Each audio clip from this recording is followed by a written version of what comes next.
kaibigan, no, sa ating first documented restoration ng isang Honda Bentley 90cc copy. Okay? So, ang napagkasunduan po namin ni Weng, yung wife ko, kasama ko sa business, syempre, na i-restore namin yung motor na ito para sa kanila, syempre.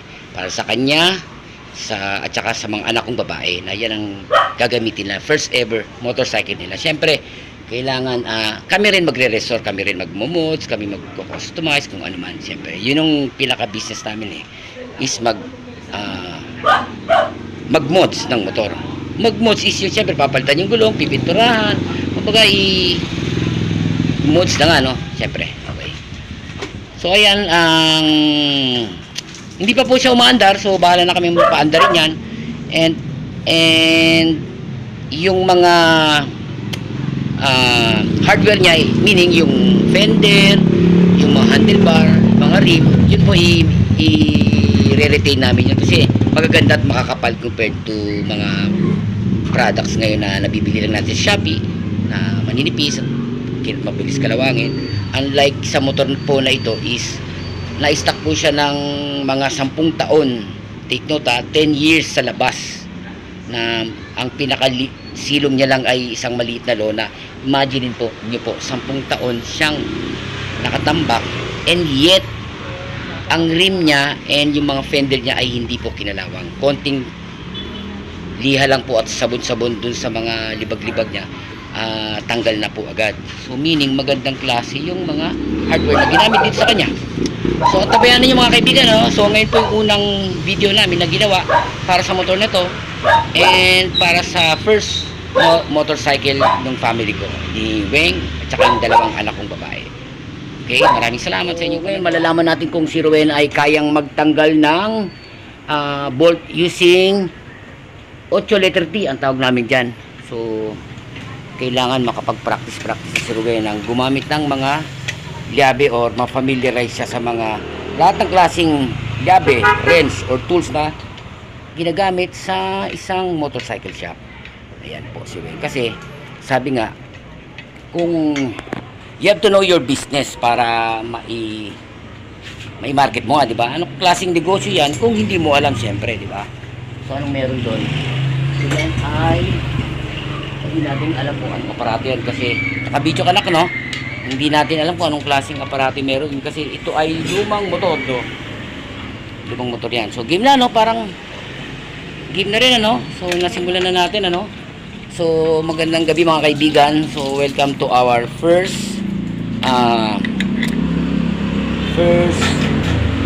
documented motorcycle na ire-restore namin. Okay.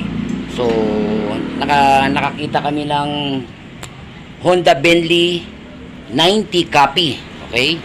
Honda Bentley 90 copy. Hindi ko naman po sinasabing kurig po ito.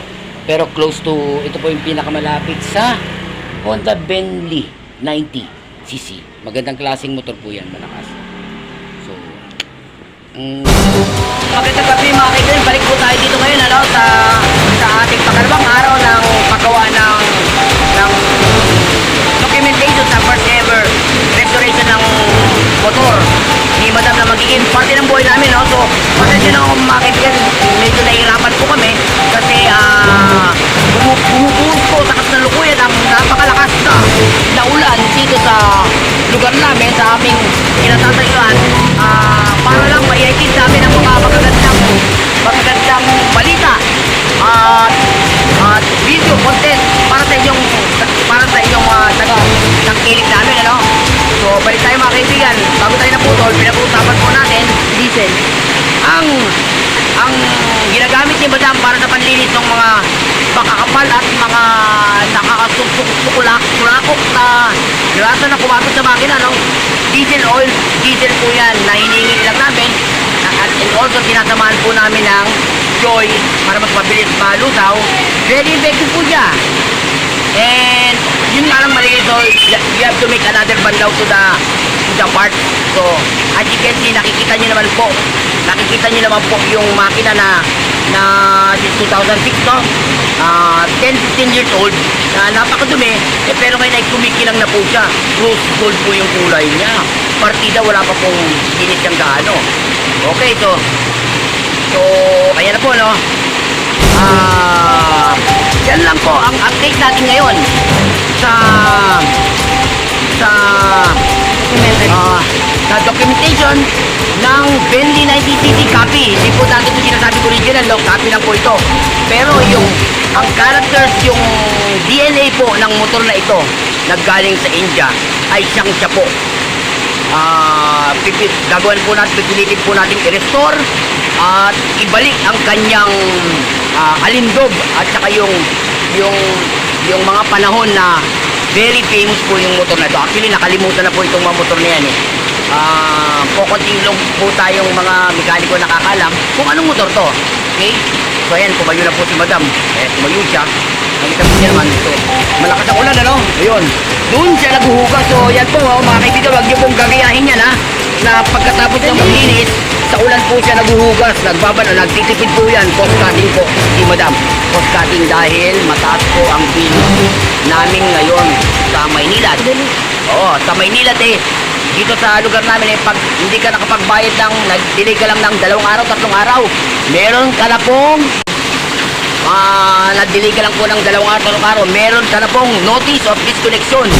Kaya ngayon medyo tipid po si Madam na pag nagkaroon siya ng pagkakataon na umulan ay doon po siya naghuhugas. Minsan nga po tinitipid po yan. Malamang minana po niya yan sa aming magulang na nagtitipid ng tubig ulan at yun po ang pangbadlaw niya sa mga puting damit. So yan po mga bagong kaalaman po yan na natutunan nyo dito lang sa George Bukayo. Medyo nahirapan na po kami pagpatuloy ito, no, para mayantin namin yung mga magagandang balita. So malakas ang ulan at ang aking cameraman ay reklamador numero 1. Yun po. So maraming pong salamat sa mga nanood po sa araw na ito. At nabayanan nyo, abangan nyo ang mga susunod na kabanata sa first ever documented video ni restoration ni Bentley 19cc copy. Okay po mga kaibigan. So maraming pong salamat. And yung mga shoutout nyo po, alam ko pong napakaraming papashoutout po dyan, ano? Saka na po dahil medyo busy pa po kami at huwag po kayo mag-aalala at pagbibigyan po namin kayo para pasalamatan natin shoutout yung mga libo-libo naming mga fans ito. So maraming salamat at maganda po mga kaibigan, na day 3 na po tayo, no? Habang si Madam natapos niya na yung seatpan, actually nagawa niya na yung seatpan na style Utgardo po yan, yung seatpan na po yan. So sinisilip niya ngayon kung ang akap na akap po ba yung yung seatpan sa gas tank. Yan po yun yung ginagawa niya ngayon. And also kinabit niya rin yung use BR mini battle. So napakaganda po ng tunog yan sa 250, lalo na sa 90cc na motor. I-check niya po yung stance. Nakitang-kita naman dito yung stance dito kita na rito. Habang may mga dumadaang tao, okay na raw, approve na raw. Yan, sinisilip niya yung alignment sa likod, no? So wag yun. Okay na, no? Ngayon umakit na po siya. Dito sa malayo makikita natin na all good na yung gas tank at saka yung linyahan ng upuan or yung seat pa natin, yung pattern na ginamit. Ayan si Madam nakasimangot, no? Kasi tanghaling dapat siya nag-ayos. Okay? So tingnan natin ano ba yung mga nadagdag natin dyan sa